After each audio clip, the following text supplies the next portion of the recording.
So let's move on to the next hot topic. Truth, lies, shenanigans. All right. Next hot topic is for me. And this is some serious shenanigans going on. That's I'm a good segue from stripper. We going from the stripper name to the stripper lap dance. Let's go. Yes, because I'm talking Kimberly Guilfoyle. Many of you might remember this speech where she yelled at the Republican National Convention. Gentlemen, leaders and fighters for freedom and liberty and the American dream, the best is yet to come. She yelled the whole speech. I mean, literally, the whole speech. Anyway. At the end of that speech, I expected her to be like, oh boy, from the movie Warriors. Can you dig it? You calling out references Gianni doesn't know. She didn't watch that movie. I know that reference. Oh, you know that one? Okay. See? Hazel Valentine knows some references. No. All right. So on Saturday, Politico reported that Trump Jr.'s girlfriend, Kimberly Guilfoyle, who was also an official Trump campaign advisor, and at a fundraiser, she often joked about her sex life and made offers for a lap dance and a hot tub party. At the donor event in December at the Trump Hotel in Washington, D.C., which, by the way, is leased out from the federal government, Guilfoyle offered to give a lap dance to whomever raised the most money. Word is both her and Trump Jr. made some donors very uncomfortable with their sexually suggestive conversation. A spokesman for the Trump campaign told Politico Kimberly Guilfoyle is an excellent fundraiser and was highly valued as an asset to the president's team. I.e., she gives a good lap dance. That's what he really said, David. That's what he really meant. So my simple question to you guys, is anyone surprised by this? I'll start with Lizzie. No, I mean, it just came out a couple of months ago that Fox News, so she used to be a personality on Fox News, and while she was there, she allegedly was sexually harassing someone on staff. And so Fox News had to pay $4 million to settle that lawsuit. So no, this does not surprise me. But, I'm going to be the devil's advocate here and be like, by any means necessary. Like, if you are running a campaign and you need some ducats, you need some dollars, you're not going to give the cute girl over there, hey, look, go out there, handle your business, bat those eyelashes, give a lap dance, by any means necessary. That seems to be the Republican way under a president who, even before he was elected, was caught on video talking about, boasting about, grabbing women by the pussy, who also, had an affair with Stormy Daniels. So no, I'm not surprised. Not the least bit surprised. Yanni, how about you? Are you surprised at all? I feel like, who is she though? Is she like a cheerleader for the Trump campaign? Like, who is she exactly? Is she a politician though? Like, that was a serious question. Is she a politician? No, she was a news reporter for Fox News, and then an anchor for Fox News, and then she decided to go start hanging out with Trump Jr., who is her boyfriend. But also before that, she was the ex-wife of Gavin Newsom, who is the mayor of, is he the mayor of San Francisco or is he the governor of California? I think he's the governor of California. But I think you're right. Gavin Newsom, governor of California, I think he is. Yep. Governor of California, who's a Democrat. So they used to be married. So she has been in the political, spotlight and circle for years. Oh. For years. Oh, and by the way, her mother's an immigrant, according to her. From Puerto Rico. Her mother is an immigrant from Puerto Rico, even though Puerto Rico is a part of the United States. How does that work? Yeah, I was like... She immigrated from Puerto Rico. How does that work? I immigrated from Washington, D.C., so, I'm an immigrant.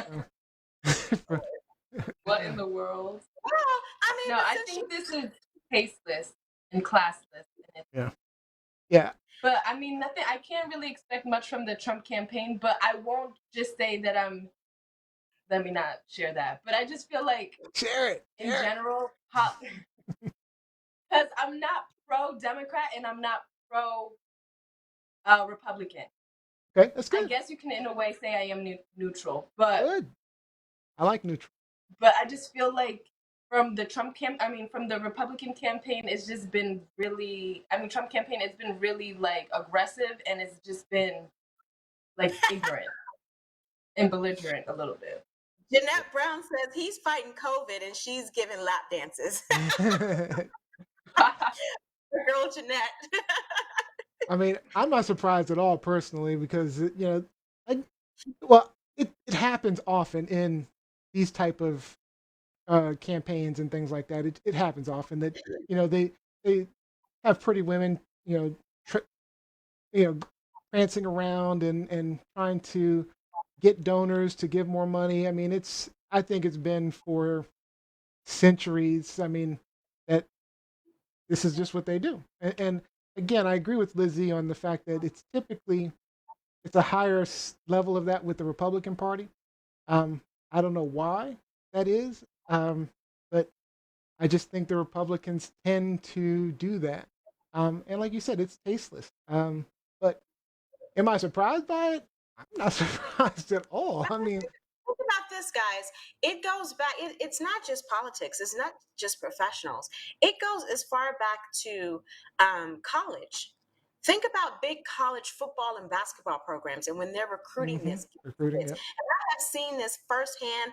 I was actually our freshman year. Me and my girls, we were asked to be athletic department football recruiter girls, where when they have these high school recruits come on campus, the young ladies, they meet them at the airport, they drive them from the airport to their hotel, they take them out to dinner, they take them out to the hottest parties that are on campus for the weekend, and sometimes they give lap dances and other favors.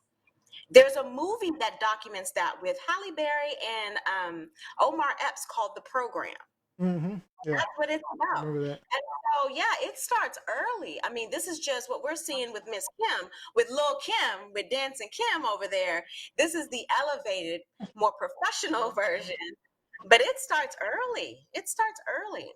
Yeah, I'm not surprised at it at all. But I just want to point So out do you one thing. guys see like anything wrong with that, or do you? Sorry, Oh, good. do you feel like that's like kind of like the name of the game? Like that's as long as they're okay with that, like the women, of course, in kind of doing that, is that cool?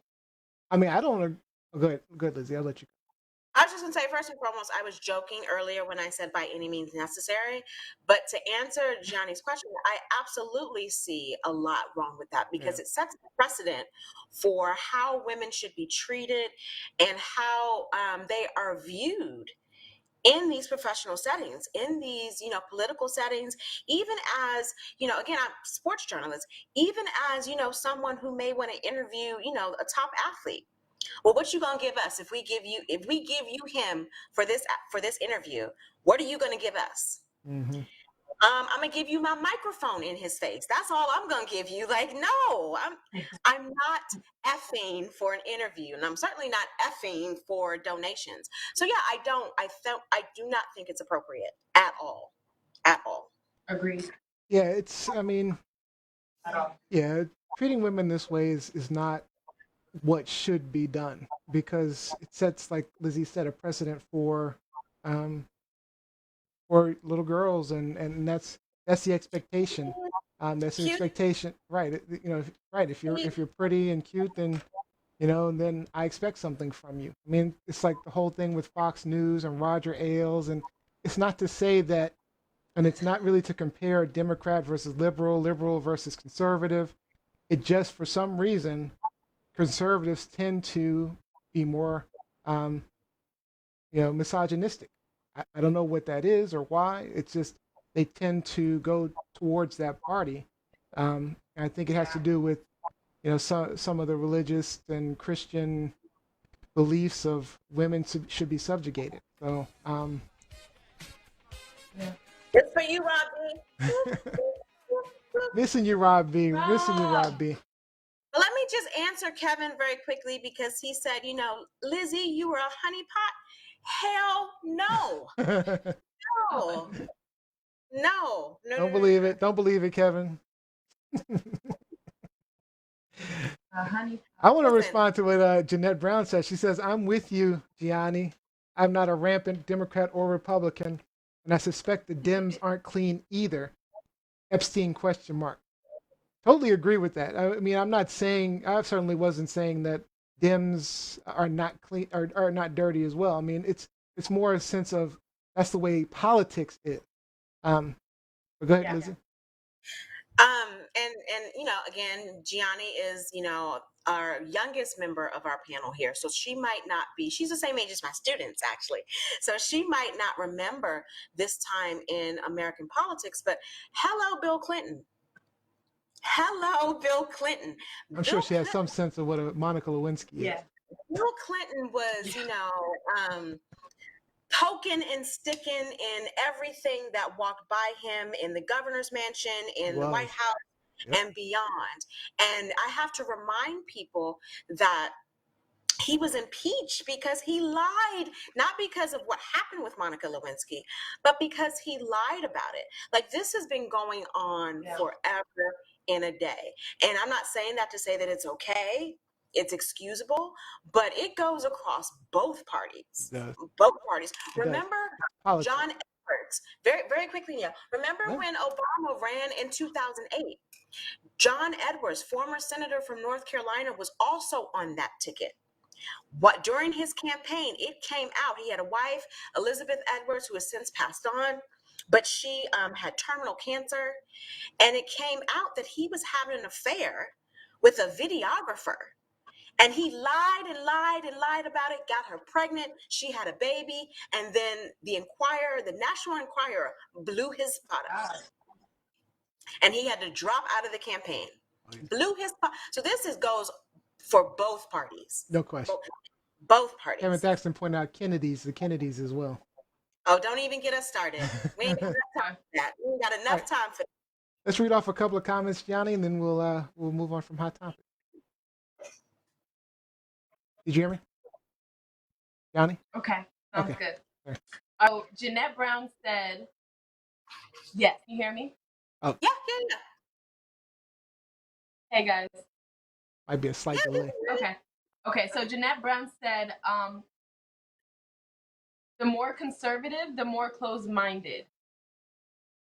Less are able to see others more capable of abuse. Who is the woman who owned our first woman president? Who stayed married to Jinx? I'm not sure. Let me see if I can jump in there and see some messages. Hold up. Daria Winter also said sexism is not driven by party affiliation. It's not. You're right. And then Mike Winter also said JFK was bad too. Yeah, he was. I mean, so were all the Kennedys, but we ain't got enough time for that. We ain't got enough time. All the Kennedys were pretty bad. All right. Except for Junior. Except for Junior. Rest in peace, my love. Except for Junior. Except for Junior. All right. That's it for our topics, guys. Lies, shenanigans. All right, so let's